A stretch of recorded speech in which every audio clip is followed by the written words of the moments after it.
ओम शांति। 14 दिसंबर 2024। आज का ईश्वरीय महावाक्य है, मीठे बच्चे, तुम्हारे पास मनमना भव और मध्यजीव भव के तीक्ष्ण बाण हैं। इन्हीं बाणों से तुम माया पर विजय प्राप्त कर सकते हो। प्रश्न है, बच्चों को बाप की मदद किस आधार पर मिलती है?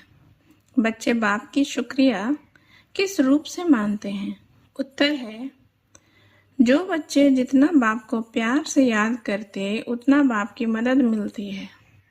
प्यार से बातें करो, अपना कनेक्शन ठीक रखो, श्रीमत पर चलते रहो तो बाप मदद करता रहेगा। बच्चे बाप की शुक्रिया मानते, बाबा आप परम धाम से आकर हमें पतित से पावन बनाते हो। आपसे हमें कितना सुख मिलता है। प्यार में आंसू भी आ जाते हैं। ओम शांति। बच्चों को सबसे प्रिय है माँ और बाप, और माँ बाप को फिर बच्चे हैं बहुत प्रिय। अब बाप जिसको त्वमेव माताश्च पिता त्वमेव कहते हैं, लौकिक माँ बाप को तो कोई ऐसे कह न सके। यह महिमा है जरूर, परंतु किसकी है यह कोई जानते नहीं। अगर जाने तो वहां चला जाए और बहुतों को ले जाए, परंतु ड्रामा की भावी ही ऐसी है। जब ड्रामा पूरा होता है तब ही आते हैं। आगे मूवी नाटक होते थे। जब नाटक पूरा होता था तो सभी एक्टर्स स्टेज पर खड़े हो जाते थे। यह भी बेहद का बड़ा नाटक है। यह भी सारा बच्चों की बुद्धि में आना चाहिए। सतयुग, त्रेता, द्वापर, कलयुग, यह सारी सृष्टि का चक्र है। ऐसे नहीं मूल वतन सूक्ष्म वतन में चक्र फिरता है। सृष्टि का चक्र यहाँ ही फिरता है। गाया भी जाता है, एक ओमकार सत्य नाम। यह महिमा किसकी है? भल ग्रंथ में भी सिख लोग महिमा करते हैं। गुरु नानक वाच। अब एक ओंकार, यह तो उस एक निराकार परमात्मा की ही महिमा है, परंतु यह लोग परमात्मा की महिमा को भूल गुरु नानक की महिमा करने लगते हैं। सतगुरु भी नानक को समझ लेते हैं। वास्तव में सृष्टि भर में महिमा जो भी है उस एक की ही है, और कोई की महिमा है नहीं। अभी देखो, ब्रह्मा में अगर बाबा की प्रवेशता नहीं होती तो यह कौड़ी तुल्य है।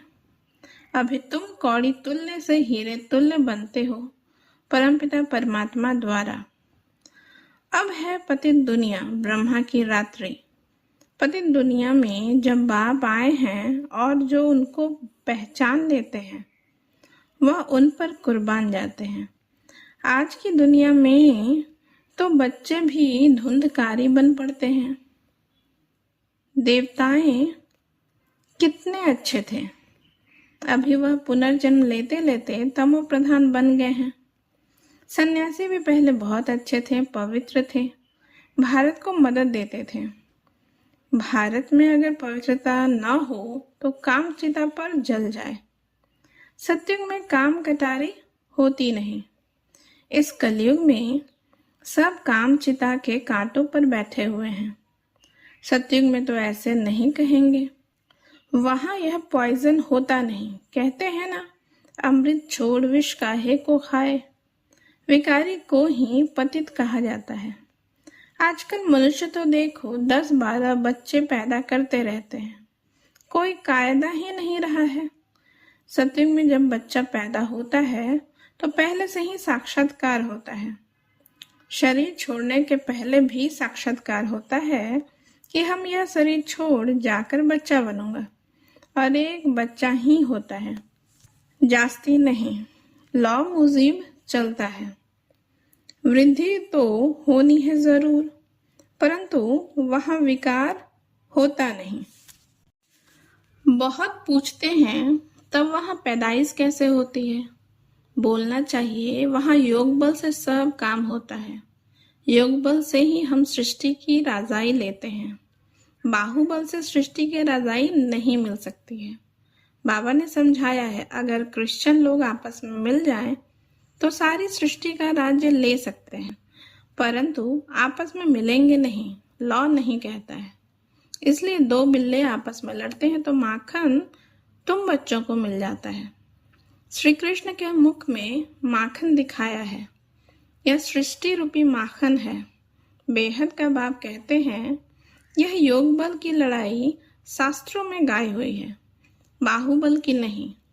उन्होंने फिर हिंसक लड़ाई शास्त्रों में दिखा दी है। उनसे अपना कोई संबंध नहीं है। पांडवों कौरवों की लड़ाई है नहीं। यह अनेक धर्म 5000 वर्ष पहले भी थे, जो आपस में लड़कर विनाश हुए। पांडवों ने देवी देवता धर्म की स्थापना की। यह है योग बल, जिससे सृष्टि का राज्य मिलता है। माया जीत जगत जीत बनते हैं। सत्युग में माया रावण होता नहीं। वहां थोड़े ही रावण का बुत बनाकर जलाएंगे। बुत अर्थात चित्र कैसे कैसे बनाते हैं। ऐसा कोई दैत्य व असुर होता नहीं। यह भी नहीं समझते 5 विकार स्त्री के हैं और 5 विकार पुरुष के हैं। उनको मिलाकर 10 शीश वाला रावण बना देते हैं। जैसे विष्णु को भी 4 भुजाएं देते हैं। मनुष्य तो यह कॉमन बात भी समझते नहीं है। बड़ा रावण बनाकर जलाते हैं। मोस्ट विलोवेड बच्चों को अभी बेहद का बाप समझाते हैं। बाप को बच्चे हमेशा नंबरवार प्यारे होते हैं। कोई तो मोस्ट बिलोवेड भी है तो कोई कम प्यारे भी हैं। जितना सिकलदा बच्चा होगा उतना जास्ती लव होगा। यहाँ भी जो सर्विस पर तत्पर रहते हैं, रहमदिल रहते हैं, वह प्यारे लगते हैं। भक्ति मार्ग में रहम मांगते हैं ना, खुदा रहम करो, मर्सी ऑन मी। परंतु ड्रामा को कोई जानते नहीं है। यह बहुत तमोप्रधान बन जाते हैं। तभी बाबा का प्रोग्राम है आने का। ऐसे नहीं, ईश्वर जो चाहे कर सकते हैं या जब चाहे तब आ सकते हैं। अगर ऐसी शक्ति होती तो फिर इतनी गाली क्यों मिले, वनवास क्यों मिले? यह बातें बड़ी गुप्त हैं। श्री कृष्ण को तो गाली मिल न सके। कहते हैं भगवान यह नहीं कर सकता, परंतु विनाश तो होना ही है। फिर बचाने की तो बात ही नहीं, सभी को वापस ले जाना है। स्थापना विनाश कराते हैं तो जरूर भगवान होगा ना। परमपिता परमात्मा स्थापना करते हैं किसकी? मुख्य बात तुम पूछो ही यह कि गीता का भगवान कौन? सारी दुनिया इसमें मूंझी हुई है। उन्होंने तो मनुष्य का नाम डाल दिया है। आदि सनातन देवी देवता धर्म की स्थापना तो भगवान बिगर कोई कर नहीं सकता। फिर तुम कैसे कहते हो श्री कृष्ण गीता का भगवान है? विनाश और स्थापना कराना किसका काम है? गीता के भगवान को भूल गीता को ही खंडन कर दिया है। यह बड़े तो बड़ी भूल है। दूसरा, फिर जगन्नाथपुरी में देवताओं के बड़े गंदे चित्र बनाए हैं। गवर्नमेंट की मना है गंदे चित्र रखने की, तो इस पर समझाना चाहिए। इन मंदिरों पर कोई की बुद्धि यह बातें आती नहीं है। यह बातें बाप ही बैठ समझाते हैं। देखो बच्चियां कितना प्रतिज्ञा पत्र भी लिखती हैं, खून से भी लिखती। एक कथा भी है ना, श्री कृष्ण को खून निकला तो द्रौपदी ने अपना चीर फाड़कर बांध दिया। यह लव है ना। तुम्हारा लव है शिव बाबा के साथ। इनका यानी ब्रह्मा का खून निकल सकता है, इनको दुख हो सकता है, लेकिन शिव बाबा को कभी दुख नहीं हो सकता, क्योंकि उनको अपना शरीर तो है नहीं। श्री कृष्ण को अगर कुछ लगे तो दुख होगा ना, तो उनको फिर परमात्मा कैसे कह सकते? बाबा कहते मैं तो सुख दुख से न्यारा हूँ। हाँ, बच्चों को आकर सदा सुखी बनाता हूँ। सदा शिव गाया जाता है। सदा शिव सुख देने वाला कहते हैं। मेरे मीठे मीठे सिक्के लदे बच्चे जो सपूत हैं, ज्ञान धारण कर पवित्र रहते हैं, सच्चे योगी और ज्ञानी रहते हैं, वह मुझे प्यारे लगते हैं। लौकिक बाप के पास भी कोई अच्छे कोई बुरे बच्चे होते हैं। कोई कुल को कलंक लगाने वाले निकल पड़ते हैं, बहुत गंदे बन जाते हैं। यहाँ भी ऐसे हैं। आश्चर्यवत बच्चा बनंती, सुनंती, कथंती, फिर फारकती देवंती। इसलिए ही निश्चय पत्र लिखवाया जाता है, तो यह लिखत फिर सामने दी जाएगी। ब्लड से भी लिखकर देते हैं, ब्लड से लिखकर प्रतिज्ञा करते हैं। आजकल तो कसम भी उठवाते हैं, परंतु वह है झूठा कसम।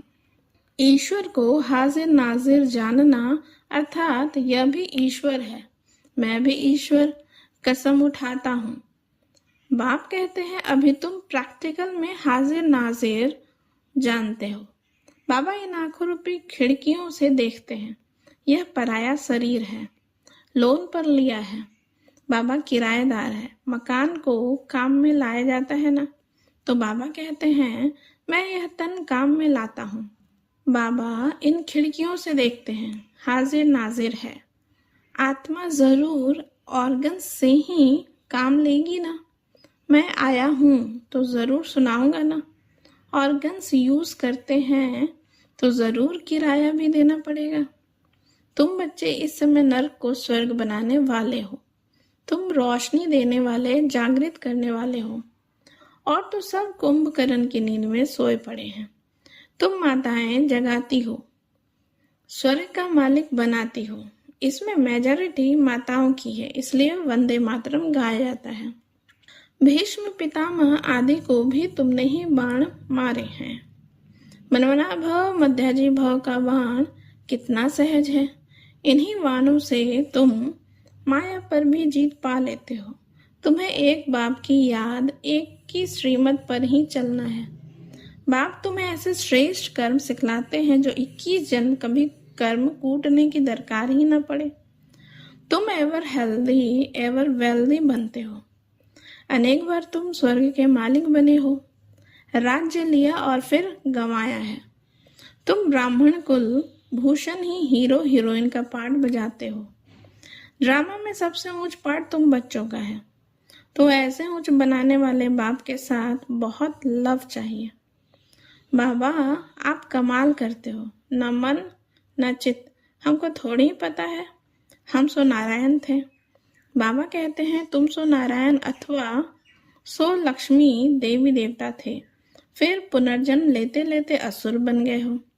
अभी फिर पुरुषार्थ कर वर्षा पाओ। जितना जो पुरुषार्थ करते हैं साक्षात्कार होता रहता है। राजयोग इस बाप ने ही सिखलाया था। सच्चा सच्चा सहज राजयोग तो तुम अभी सिखला सकते हो। तुम्हारा फर्ज है बाप का परिचय सबको देना। सभी निधन के बन पड़े हैं। यह बातें भी कल पहले वाले कोटों में कोई ही समझेंगे। बाबा ने समझाया है, सारी दुनिया में महान मूर्ख देखना हो तो यहाँ देखो। बाप जिनसे 21 जन्म का वर्षा मिलता उनको भी फारकती दे देते हैं। यह भी ड्रामा में नूद है। अभी तुम स्वयं ईश्वर की औलाद हो, फिर देवता, क्षत्रिय, वैश्य, शूद्र की औलाद बनेंगे। अभी आसुरी औलाद से ईश्वरीय संतान बने हो। बाप परम धाम से आकर पतित से पावन बनाते हैं, तो कितना शुक्रिया मानना चाहिए। भक्ति मार्ग में भी शुक्रिया करते रहते हैं। दुख में थोड़ी ही शुक्रिया मानेंगे। अभी तुमको कितना सुख मिलता है, तो बहुत लव होना चाहिए। हम बाप से प्यार से बातें करेंगे तो क्यों नहीं सुनेंगे। कनेक्शन है ना।